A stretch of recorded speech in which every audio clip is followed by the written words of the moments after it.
পৃথিবীতে প্রত্যেকটি জিনিসই পরিবর্তনশীল। প্রতিটা জিনিসের রয়েছে বিবর্তনের ইতিহাস, আর এই বিবর্তনের সমৃদ্ধ ইতিহাস থেকেই আমরা জানতে পারি অভূতপূর্ব এক সাফল্যগাথা। অতীতে কি ছিল, এখন কি আছে এবং ভবিষ্যতে কি হবে। আসসালামু আলাইকুম প্রিয় বন্ধুরা, কেমন আছেন আপনারা সবাই? আমি এসেছি বেলকুচিতে। এখানে চলে এসেছি তাঁত শিল্পের বিবর্তনের ইতিহাস আপনাদেরকে জানাবো বলে। এই যে ম্যানুয়ালি তাঁত শিল্পটাকে দেখতে পাচ্ছেন, একজন কারিগর আপন মনে হাত পা চালিয়ে এই তাঁত শিল্পে কাপড় বুনে যাচ্ছেন আপন মনে। রঙিন হরেক রকমের ডিজাইনের শাড়ি এনারা বোনেন। কিন্তু আমরা গভীরে গিয়ে যেটা দেখতে পেলাম, হস্তচালিত এই তাঁত শিল্প, যেটা বাংলাদেশের প্রত্যন্ত অঞ্চলে একসময় অতীব পরিচিত ছিল, এবং এই বেলকুচিতে প্রায় বাড়িতে বাড়িতে এই তাঁত শিল্প ছিল। তাঁত শিল্পের ইতিহাস ঘেঁটে জানা যায় সিরাজগঞ্জে প্রচুর পরিমাণে তাঁত শিল্প রয়েছে। এছাড়া টাঙ্গাইলেও যথেষ্ট পরিমাণ তাঁত শিল্প রয়েছে। তাঁত শিল্পের ইতিহাস অত্যন্ত সমৃদ্ধ।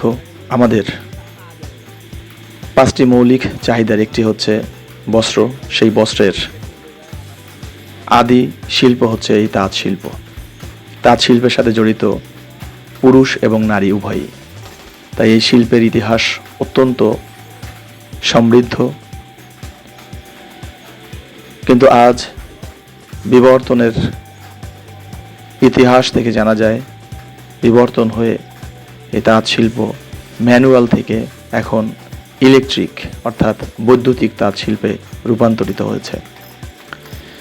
আমরা এই বেলকুচিতে একসময় শুনেছি অনেক ধরনের তাঁত শিল্প ছিল ম্যানুয়ালি, কিন্তু এখন মানুষ চালিত তাঁত শিল্পের সন্ধান করতে গিয়ে আমরা প্রায় ঘেমে নিয়ে গেছি, কারণ মানুষ চালিত তাঁত শিল্প খুঁজে পাওয়া বেশ মুশকিল। তাঁত শিল্পে কিভাবে কাপড় তৈরি হয়, একজন কারিগর কতটা শ্রম দিয়ে, কতটা সুনিপুণ হাতে এই কাপড়গুলো বুনে থাকেন। এই যে দেখতে পাচ্ছেন, এগুলো ড্রাম বলা হয়, অর্থাৎ এই কাপড়ের সুতার রোলগুলো থেকেই কাপড় তৈরি হয়। একটি রোলে প্রায় 30-35টা কাপড় বোনা যায়। এই ড্রামগুলো নির্দিষ্ট কোনো ব্যক্তি ছাড়া পূর্ণ করা যায় না, অর্থাৎ এই ড্রামগুলোকে সুতা পেঁচানোর প্রক্রিয়াকে তেনা উঠানো বলে। এই ভদ্রলোক একটি ববিন মাকুর মধ্যে দিয়ে মুখের নিঃশ্বাসে টেনে নেবেন, সুতা বের করবেন। কি অপূর্ব শৈল্পিক নিদর্শন! এই শৈল্পিক নিদর্শন থেকে আমরা বুঝতে পারি তাঁত শিল্পের একসময় কি রমরমা ব্যবসা ছিল। একসময় তাঁত শিল্পের গুরুত্ব ছিল অপরিসীম। আজ গুরুত্ব কমে গেছে। এই যে ববিনগুলো দেখতে পাচ্ছেন, এগুলোই নারীরা এই ববিনে সুতা তুলে দেন, আর এই ববিনগুলো পুরুষরা ব্যবহার করেন। অর্থাৎ তাঁত শিল্পের মধ্যে নারী এবং পুরুষ উভয়ের সামঞ্জস্যতা রয়েছে। উভয় শ্রমিক কাজ করতে পারে। তাই তাঁত শিল্পের রয়েছে আদি, প্রাচীন এবং অত্যন্ত সমৃদ্ধ ইতিহাস। যে সুতো যাচ্ছে, আমরা এই বিবর্তন থেকে জানতে পারি তাঁত শিল্প ম্যানুয়াল যে তাঁত শিল্প ছিল মানুষ চালিত, সেখান থেকে বিবর্তন হয়ে পরিবর্তন হয়ে এই যে ইলেকট্রিক তাঁত শিল্প দেখতে পাচ্ছেন। মানুষ চালিত তাঁত শিল্পে প্রতিটা তাঁতের জন্য একজন করে কারিগর অবশ্যই থাকতে হবে, কিন্তু ইলেকট্রিক তাঁত শিল্পগুলোকে একজন কারিগর 4-5টা তাঁতকে অ্যাকোমোড করতে পারে, 4-5টা তাঁতকে পরিচালনা করতে পারে। কি আশ্চর্য ব্যাপার! এখানেও মাকু রয়েছে, কিন্তু এই মাকুটাও ইলেকট্রিক। এখানেও ববিন রয়েছে, সেগুলোরও পরিবর্তন হয়ে অন্যরকম রূপ ধারণ করেছে। তবে শিল্পের বিকর্ষে, শিল্পের উন্নতির ফলে মানব চালিত তাঁত শিল্পের পরিবর্তে যে বৈদ্যুতিক তাঁত শিল্প চলে এসেছে, এই তাঁত শিল্পে বেশ কিছু কারিগররা বেকার হয়ে গেছেন।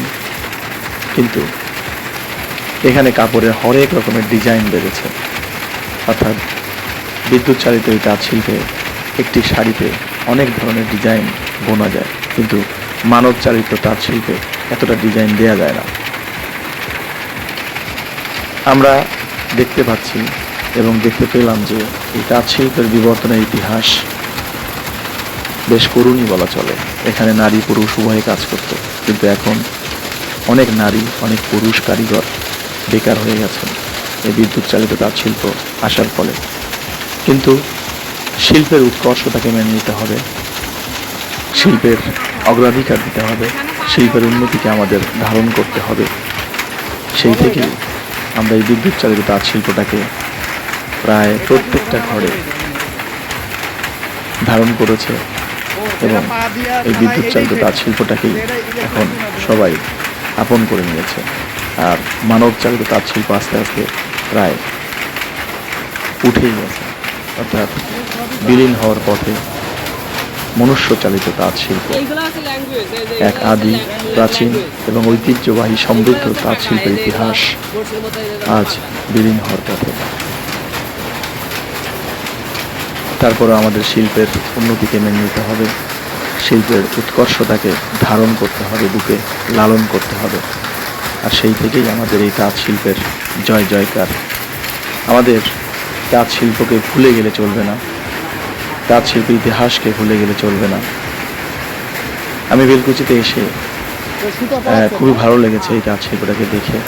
তাই আমার প্রিয় দর্শক ভাইয়েরা যারা আমাকে ভালোবাসেন, যারা আমাকে অনুপ্রেরণা যোগান, ওনাদের উদ্দেশ্যে এই ভিডিওটাকে পোস্ট করলাম।